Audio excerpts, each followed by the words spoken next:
Ce jeudi 8 mai, Maître Abiba Touré était l'invité du Parlement de la résistance de Mahou, dirigé par le camarade Pamba. À la tête d'une délégation, la porte-parole du parti est allée échanger avec les militants et sympathisants sur l'actualité du parti.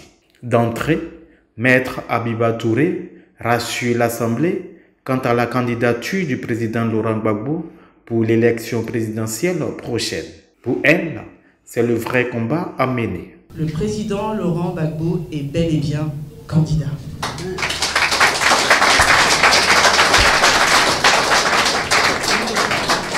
Il est bel et bien candidat.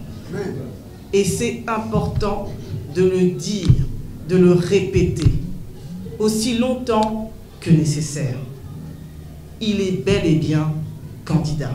Se prononçant sur les manigances du pouvoir visant à écarter le candidat du PPACI, la porte-parole du parti indique que les dirigeants du moment ont peur de la légitimité du candidat auprès du peuple. Selon elle, cette légitimité s'explique par la politique sociale du président Laurent Gbagbo.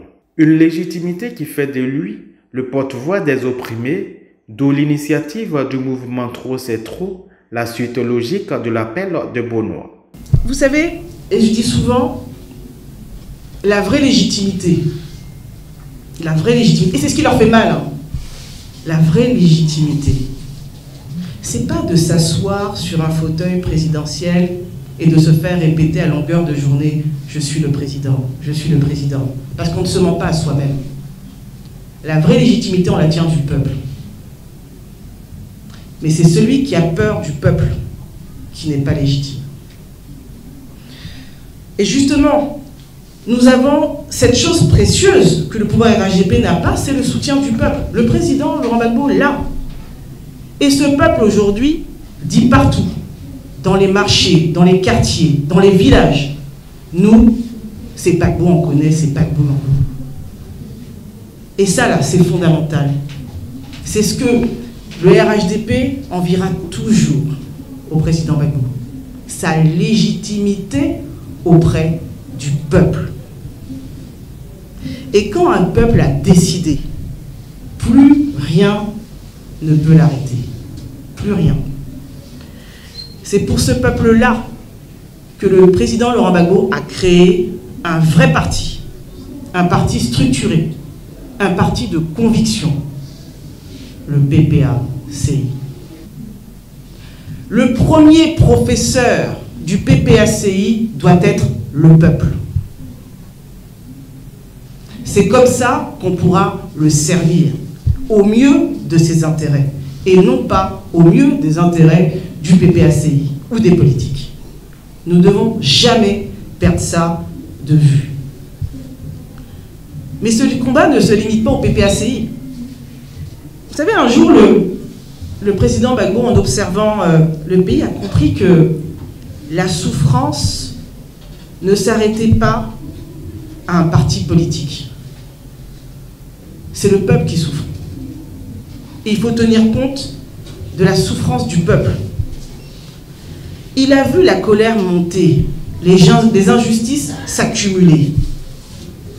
Et c'est ça qui l'a amené, le 14 juillet 2024, à faire l'appel de Benoît, à ouvrir ses bras et à dire que tous ceux qui veulent le changement, tous ceux qui souffrent du régime, il leur ouvre les bras.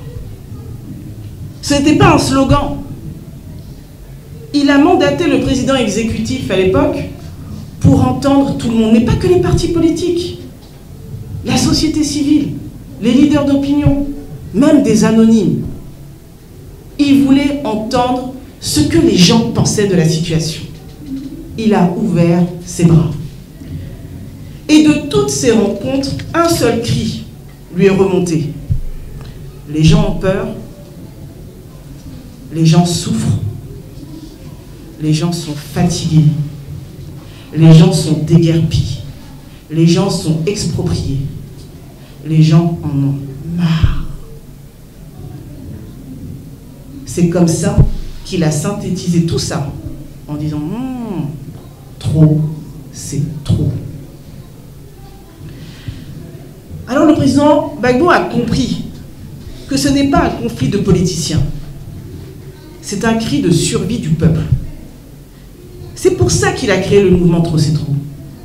Pas pour faire de la politique politicienne, pas pour former une énième coalition de partis politiques, mais pour unir tous ceux qui en ont assez, tous ceux qui souffrent, tous ceux qui veulent le changement, qu'on soit politique ou pas, tous ceux qui en ont marre et qui crient « trop, c'est trop ».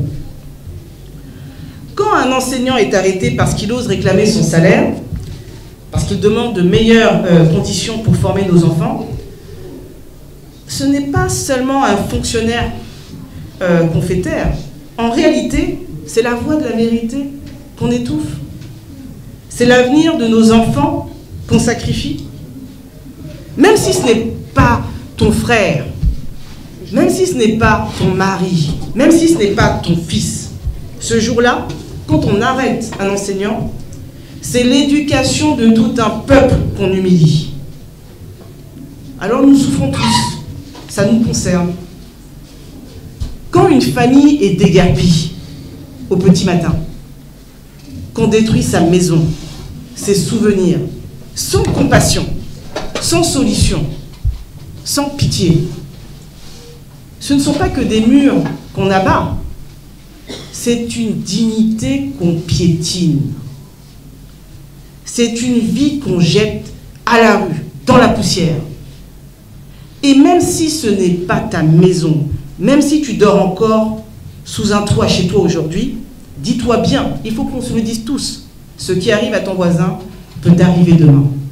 Pour finir, la chef de cabinet du président Laurent Gbagbo met les militants et sympathisants en mission. Assez de se plaindre, assez d'avoir peur, assez de regarder son voisin et puis de ne pas se mêler quand le drame tombe sur son voisin. Le problème de ton voisin est ton problème. C'est se mobiliser. C'est tout se réunir au sein du mouvement Trop c'est trop pour faire changer les choses. Et le président a été très clair, ce n'est pas une coalition politique. Les politiques peuvent intégrer, mais pas que les politiques. La société civile a plein de choses à dire. Les paysans ont plein de choses à dire, les enseignants ont plein de choses à dire.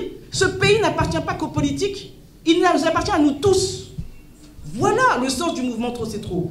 Réunissons-nous tous ensemble pour changer les choses. N'ayons plus peur, avançons ensemble. Les militants et sympathisants sont invités à se mobiliser sur toute l'étendue du territoire pour les batailles à venir.